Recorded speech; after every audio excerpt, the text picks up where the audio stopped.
Right, okay, so now we're on to the main business of this morning, and we've got two speakers, John Pullinger and Will Moy, who are going to talk to us about the big picture in terms of how statistics are used. So if John wants to come up, John is the national statistician, so we're very pleased to have him here and can tell us about the wider landscape. John has roles in senior statistician roles at the UK Statistical Authority and in government, and he's also spent over 10 years working at the House of Commons in charge of their information services. So over to you, John. I understand you're going to walk about. Thank you very much, Kirby, and thank you for inviting me here today. How did it come to this? How could it be that people like us are at one and the same time seen as irrelevant and dangerous? In this post-truth age, we don't need all this information because it just gets in the way of people making good choices. We're way past that. We don't need it anymore. But we're dangerous because we are peddling this fake news that's hoodwinking the population into choices it doesn't want, trying to persuade us of a world we don't recognise, part of this elitist conspiracy against the people.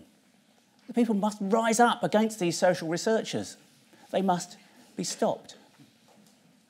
How did it come to this? Let's kind of step back a little bit.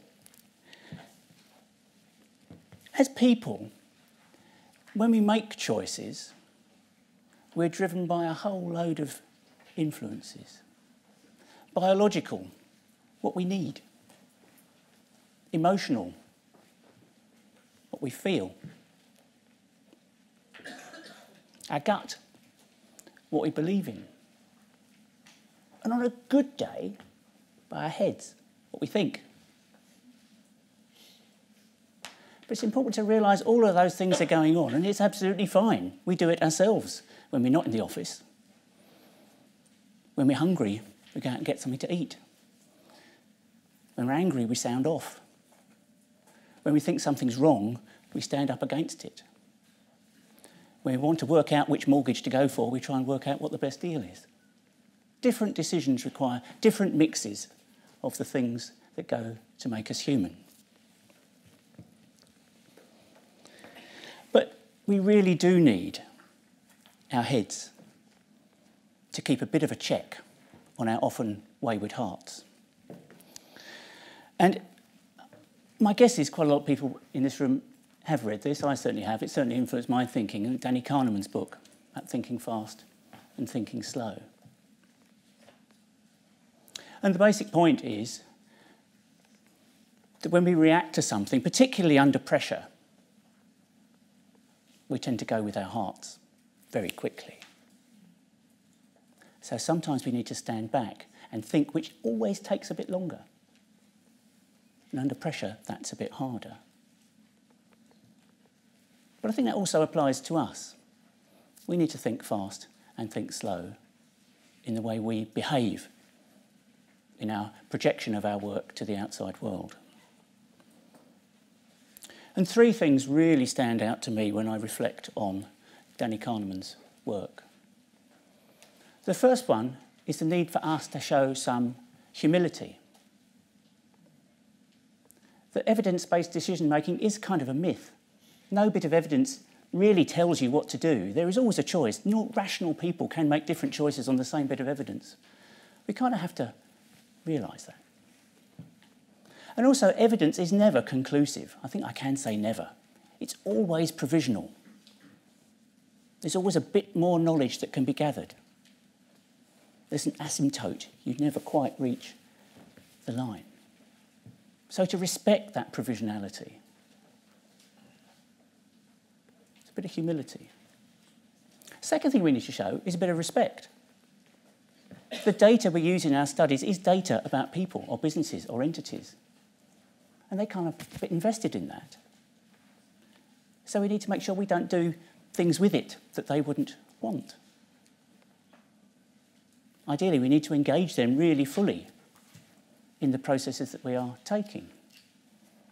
And amongst the analytical communities, I think the social research community is the best at that. And I think some other disciplines could learn a lot, because a lot of your work is in quite intimate interactions with people in their own homes, or asking them quite sensitive questions. So you have the ability to make that emotional connection. But think about how we respect the people whose data we wish to use. But if we show a bit of humility and show a bit of respect, then we really need to shout from the rooftops what we've found, because people need to hear it. And it is not good enough for decisions to be made on the basis of whim or prejudice or vested interest, and least of all, on ignorance. So that's my reflection on the Danny Kahneman piece. But still, how did it come to this? That we're still both irrelevant and dangerous? I think it's because information has always been about power. And if you look through the sweep of history, the people who created insight and knowledge for information were always very closely connected with the way power was wielded. So going back into antiquity, some renditions of the Bible describe the census as the wrath of God inflicted on the people, because it was used by the powerful to keep them under control. What I think is the best piece of social research in the kind of English language is the Doomsday Book. What did William the Conqueror do when he first arrived in Britain? And he sent some social researchers out to talk to all the people and find out who they are. What are their farms like? What are they doing? Who are they? I mean, that's just classic. You do this now. But why did he do it? To be able to exercise his power over them. And throughout history, the powerful, and particularly those in governments, but also the church or any other institution that has power, can use the data to raise armies, raise taxes, keep in power. Now, power shifted in the, well, people differ as to when they think, 16th, 17th, 18th century, kind of Enlightenment idea of power, power to the people. In kind of our world, certainly my world, the nicest quote is the arrival of the word statistics into the English language, which is credited to John Sinclair, a Scotsman who had been touring around in Germany and come across Statistik in Prussia, and came back with it and said, I found this thing. I think we can use it in Britain as well, because it will improve the quantum of happiness of the people. It was a lovely modern phrase for 1787. And I kind of like being in the happiness business. It's kind of good. And it is good. And we think of the people that inspire us to come into our careers. My heroes are Florence Nightingale, who used analysis as a woman to have power over the most male-dominated entrenched group in the country, the military to start with, and doctors. That's a pretty formidable combination to take on. But she changed medicine forever by doing the research that gave power. Charles Booth, his poverty maps, brought to life the kinds of conditions that were happening in London, brought forward a whole range of social reforms. William Beveridge. These are the people that brought me into this business. They were in the happiness business, and that's where our tradition comes from. And the people in my own career who've been very influential to me. Klaus Moser, my predecessor. Roger Jowell, kind of taught me a lot about this kind of emotional side of research. Bob Worcester from Murray, how to get the idea of what people think into the business of decision making, understanding perceptions as well as hard facts. That is the heritage that we have inherited. And that is the heritage on which our whole professions are built. But I think something changed, and something changed very precisely in the year 1989, with a brilliant coincidence. Yeah, we don't want to go into conspiracy theories here. It has to be a coincidence that the Berlin Wall fell down just as the internet was invented. So the idea of democracy really took hold over the world with the Berlin Wall coming down. This was finally the way in which people can organise their lives and live together in a reasonably harmonious way. There's been kind of brief flourishes of that. The Arab Spring kind of was a kind of nice idea, but the whole idea of the Berlin Wall and democracy, and in Britain it picked up very quickly with John Major's government and the Citizens' Charter. There was an idea of power shifting to the people, symbolised by the wall coming down. And at the same time, Tim Berners-Lee's knocking up his algorithm, and he has pretty much the same idea, that actually we can, by distributing knowledge, give people power. Now, those two ideas have kind of been rumbling around together, and now they're really doing a bit more than rumble. And I think that is, to me, the kind of essence of the challenge that we face now. Because what's happened as a result of that when you look at 2017? We have anxiety around the privatisation of insight, of organisations like Google and Facebook, credit references agencies, kind of hoovering up all of our knowledge and turning it into algorithms that are then affecting our lives, doing amazing pieces of analysis and research. And there's a pretty fine line between this is fabulous because it gives us so much better services, and it does, and a kind of dystopian Big Brother nightmare of people we don't know and don't understand doing things we don't like. Alongside that, we have governments kind of frightened of using evidence for fear that it actually makes the situation worse. Some of the discussions around climate change, for example. Some of the discussions we have around Brexit. The more you present a fact that is true, the more people believe the opposite. There's a kind of interesting, I don't know how many psychologists we've got in the house, but there's kind of strong sense that quite often this is a kind of inevitability. It's the way we think. Whatever evidence we're presented with, it reinforces our original position. We have the situation where people are living in their own little bubbles, that they don't actually come across anyone with a different viewpoint. And their connections all serve to reinforce the idea that there is only one set of truth and everything else is fake news. We kind of have a broader problem for democracy, which is that how can democracy function if there is no commonly accepted evidence base that you can use to trade different viewpoints, to understand what's actually worked, and to hold the people in power to account? That's kind of one side of the equation. But on the other side of the equation, there's a whole lot that's good out there. There's us, obviously, but also some of the stuff that we're doing with what works, behavioural insights, really looking at the agenda for this conference, a whole load of absolutely fabulous things that are happening, that are making decisions better day by day. So let's kind of celebrate that. I think we're also seeing, particularly recently, in the way the industrial strategy has panned out and the way the government is thinking about what we need to do as a nation to prosper. A lot of it is about mobilising data. A lot of it is actually fundamentally about getting those kind of insights from the sort of work that people like us do. And at the global level, when Ban Ki-moon was Secretary General, one of his seminal reports was the impacts of the data revolution for the way in which the world is going to work. And that is panning out now in many countries around the idea of how we're going to ensure that by 2030 no one in the world is left behind. And a lot of it is about the analysis and insight you can get from data and the amazing opportunities that that can give.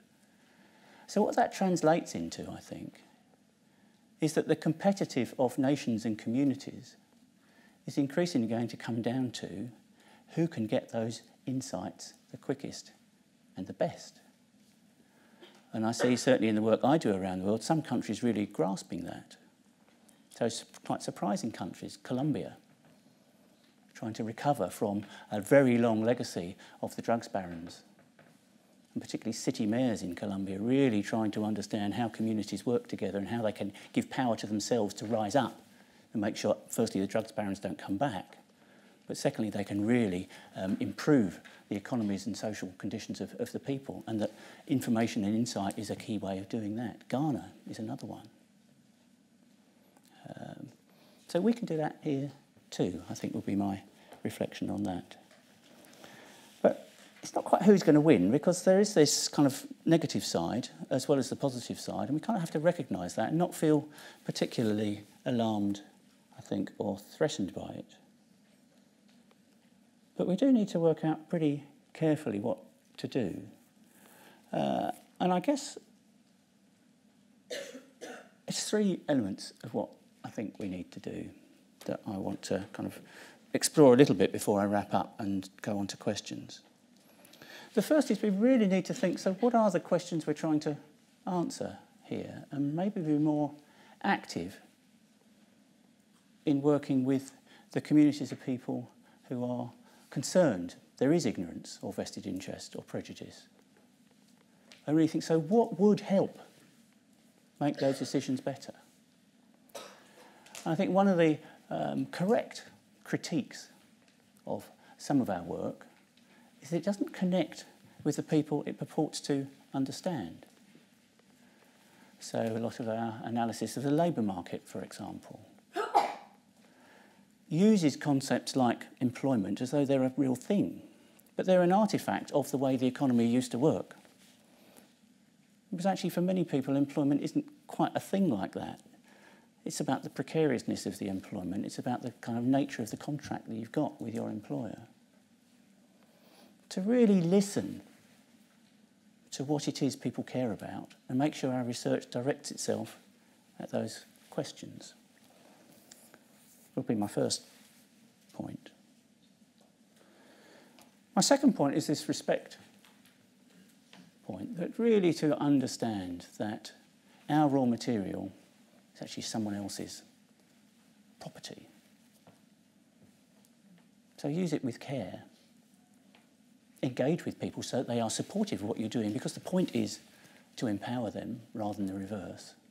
But think about privacy, confidentiality, ethics, security. Any missteps by any of us on any of those kind of corrode the currency for the rest of us and make it more difficult for others of us to operate. And there is a very long shadow cast by some of the things that happen in the health service and in other settings that have just made people very suspicious of anybody who is trying to analyse information about individuals and thereby locking it down, which denies us the very resources that we really can mobilise. But if you can get through that respect point, the resources available to us are utterly unimaginable. I mean, you've got, or previously unimaginable. There's several examples here today, but some of the work I've seen in the field of justice with text mining, the kind of stuff that would have taken months, years of painstaking research at the moment. If you look at the case notes that have been collected by prison officers, you can mine millions of those records and get amazing insights into the mental health of prisoners. Mobile phone data gives you a huge possibility to understand people's travel patterns. Satellite data gives you amazing opportunities to understand how communities operate. And this is just the start of the kind of resources that we could use if we only respect the places they are coming from and the people they relate to. But fundamentally, the third element of what I think we absolutely need to do is to engage. So that our job isn't finished when we publish our findings. Our job is only finished when the people that could really benefit from them have understood them and worked out what they mean for them. And by the way, there's no point in just showing it to them. We should be right in at the beginning trying to think, so what is it we really need to understand about the situation that you are in, your community's in, your country's in? But that is a continuous process of really showing that we are kind of deeply connected to the people we seek to serve. So wrapping up now then, my final point is that we need to, this is a phrase I've used before, step up, step forward and step on the gas. Step up because we have something special. Each of you has something special in the knowledge that you have got and the insights you can bring. So realise that. Feel proud and confident you have got something special. And that's the first thing. I think sometimes we think we're doing quite mundane jobs, relatively low down in organisations. I'm just doing this little bit of research. But hey, it's not that. This is something fabulous. If we don't believe it, we've got no chance of anyone else believing it. Once we've stepped up and felt that good thing, then to step forward. There's no point in us just feeling good about it. Once we feel good about it, let's get out there and share it with others. As I say, make sure that sharing is not over until we've got it to all the places it needs to get. And not feel we are just sitting here tapping away at our computers. I often say we're in the caring business here. And you can't help someone unless you're actually prepared to get out of your office and go out and actually help them over the road, help them do the thing that they want to do. And our insights do that. But step on the gas, because things are moving rather quickly here, and sometimes we don't. We're kind of trapped in a method that takes a certain amount of time. But surely, if there is this amazing passion going on in parts of the private sector to use social research to improve the algorithm of Facebook or a clothing manufacturer to make sure people buy more clothes from them, surely when our job is to make the country make better choices about its policy, about the services its citizens get, about sweeping up after disasters, about public safety and security, surely we should be at least as ambitious and urgent as someone who's working for some particular private interest in a company.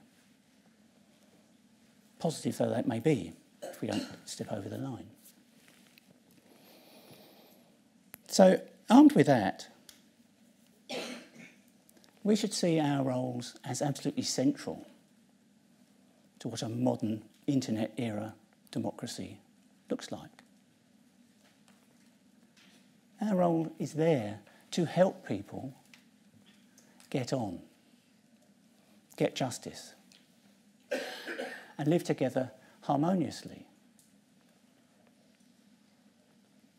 If we do it in a way where people feel that those insights we give are giving them power, we will have connected the emotional and rational sides of our brain.